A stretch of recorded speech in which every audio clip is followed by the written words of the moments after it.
இன்றைக்கு மத்தியானம் ஒரு 3 கால அளவில் இந்தியாவுடைய வெளிவிவகார அமைச்சர் திரு ஜெய்சங்கர் அவர்களை இந்தியா இல்லத்தில் தமிழ் கட்சிகள் உடைய ஒரு குழு சந்தித்தது. அதிலே தமிழ் தேசிய மக்கள் முன்னணி சார்பாக நானும், தமிழரசு கட்சி சார்பாக கட்சிகளுடைய உறுப்பினர்களும், அதே போன்று ஜனநாயக தமிழ் தேசிய கூட்டணியுடைய உறுப்பினர்களும் கலந்து கொண்டிருந்தவர். அந்த சந்திப்பிலே நான் முக்கியமாக வலியுறுத்தின விடயம், இந்தியா இலங்கை ஒப்பந்தம் தமிழ் மக்களுடைய அரசியல் அபிலாஷைகள், நாட்டினுடைய இனிய மக்களுடைய அபிலாஷைகள் ஓடு நிறைவேற்றப்பட வேண்டும் என்பது மிக தெளிவாக வலியுறுத்தி இருக்கின்றது. அந்த அபிலாஷைகள் நடைமுறைப்படுத்துகின்ற பெயரிலே ஸ்ரீலங்கா அரசாங்கம் 13ஆம் திருத்தத்தை ஒற்றையாட்சி முறைக்குள் கொண்டு வந்து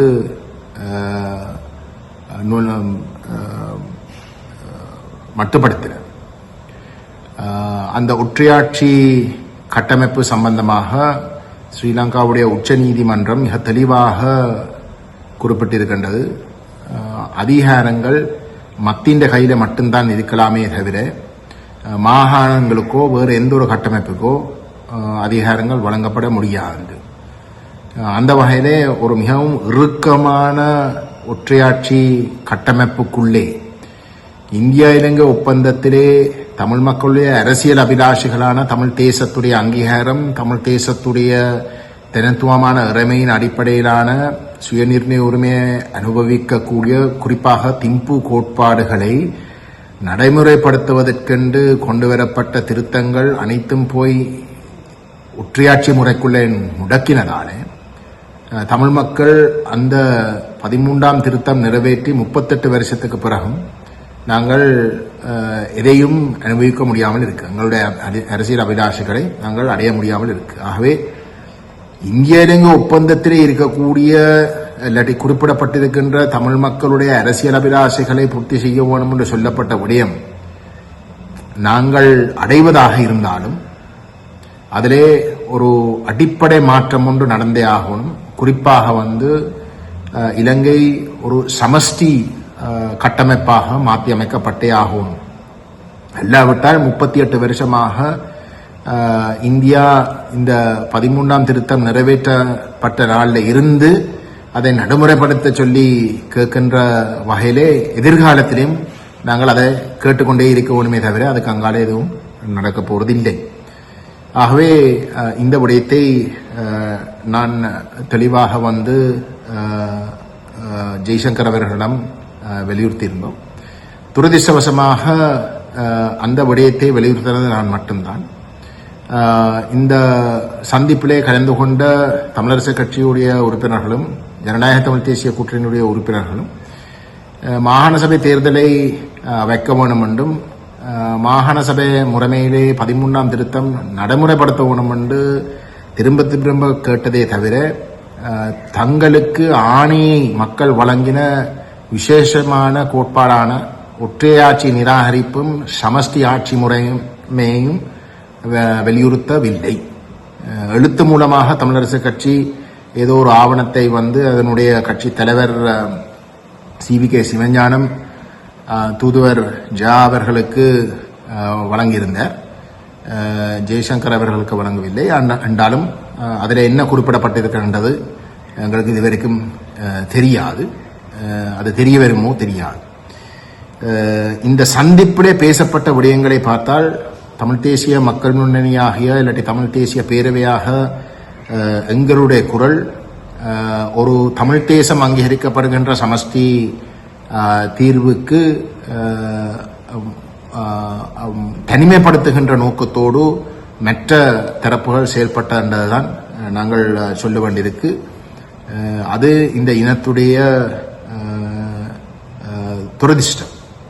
ஏனென்றால் மக்கள் நம்பி ஒற்றையாட்சியை நிராகரித்து ஒற்றையாட்சிக்குள்ளே இருக்கக்கூடிய எந்த ஒரு கட்டமைப்பும் எங்களுக்கு சரிவராது, அது எக்காரணம் கொண்டும் நாங்கள் ஏற்க முடியாதென்று நம்பி வாக்களித்த தமிழரசு கட்சியும் ஜனநாயக தமிழ் தேசிய கூட்டணியும் அந்த ஆணை துஷ்பிரயோகம் செய்கிற வகையில ஒரு முக்கியமான சந்திப்புகள் நடக்கின்ற பொழுதும் நடந்து கொள்வது தமிழ் மக்கள் தங்களுடைய அரசியல் அபிலாஷைகளை ஏதோ ஒரு வகையில் அடைகிறது. இந்த ஒற்றையாட்சியை நிராகரித்து தாண்டி போறதுக்கு தொடர்ந்தும் தடையாக இருக்கிறது தான் இந்தியா யதார்த்தம்.